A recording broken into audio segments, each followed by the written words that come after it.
مبارک کے ساتھ جو اینٹیں لگی ہوئی ہیں، جو آنکھیں ان کے لیے اتنا ترستی ہیں، بھلا وہ حضور کے چہرے کے لیے کتنا ترستی ہوگی۔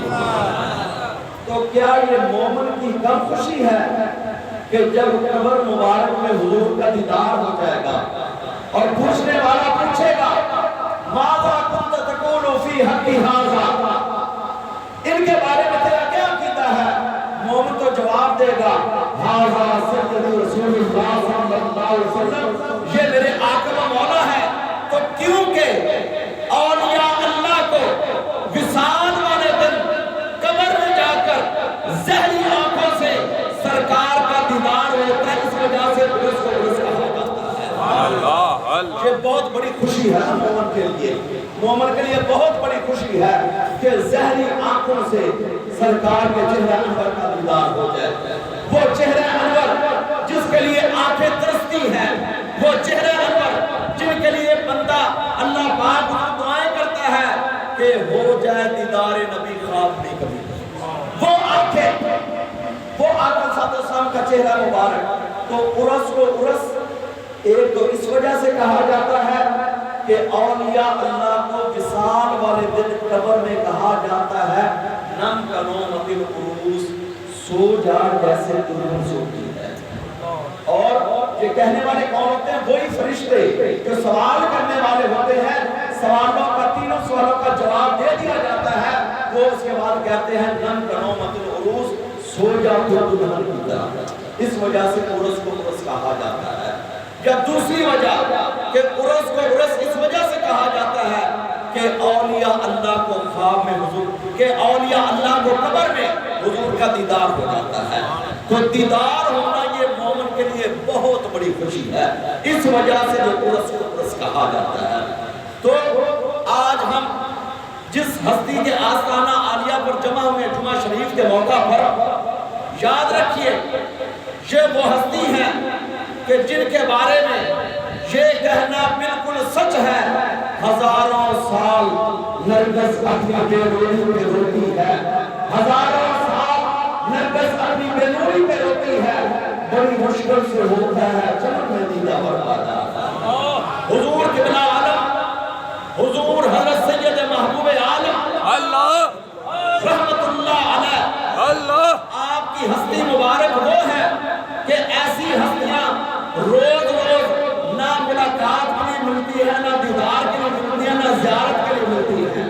اور آپ حضور کی ہستی وہ ہے کہ جنہوں نے آپ حضور کی زیارت کی ہے، جنہوں نے آپ حضور سے بیعت کی ہے، جنہوں نے آپ کے پاس چند لمحے گزارے ہیں، ہر ملاقات کرنے والا، ہر بیعت ہونے والا، ہر پاس بیٹھنے والا، اس کے الفاظ یہی ہیں کہ جتنی محبت قبلہ عالم سید محبوب عالم مجھ سے فرماتے تھے، مطلب کسی اور سے فرماتے تھے، ہر ایک بندے کے یہی الفاظ ہیں کہ جتنی محبت مجھ سے فرماتے تھے پتہ نہیں کسی اور سے فرماتے تھے کہ نہیں۔ حالانکہ اللہ کا ولی ایک سمندر ہوتا ہے، اللہ کا ولی ایک سمندر ہوتا ہے، اس کے سامنے جتنے بھی آ جائے وہ اپنی محبت ہر ایک کو تقسیم کرتا ہے۔ اس کی مثال ایسے سمجھے جیسے سورج، یہاں ہم کھڑے ہیں،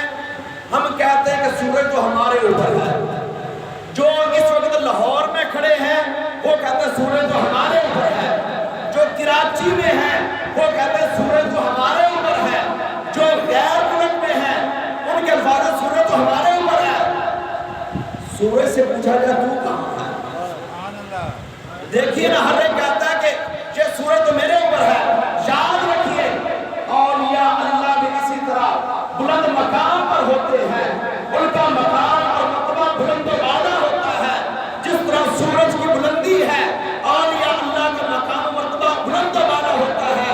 وہ اپنی بلندی کی وجہ سے مٹھاس اور چاشنی اتنی بکھیرتے ہیں جیسے سورج اپنی کرنیں بکھیرتا ہے، اولیاء اللہ محبت کی مٹھاس بکھیرتے ہیں۔ ہر ایک بندہ کہتا ہے سورج کی کرن میرے اوپر آ رہی ہے، اور ادھر ہر بندہ کہتا ہے کہ آپ کی محبت تو میری طرف آ رہی ہے، آپ کی محبت تو میری طرف آ رہی ہے۔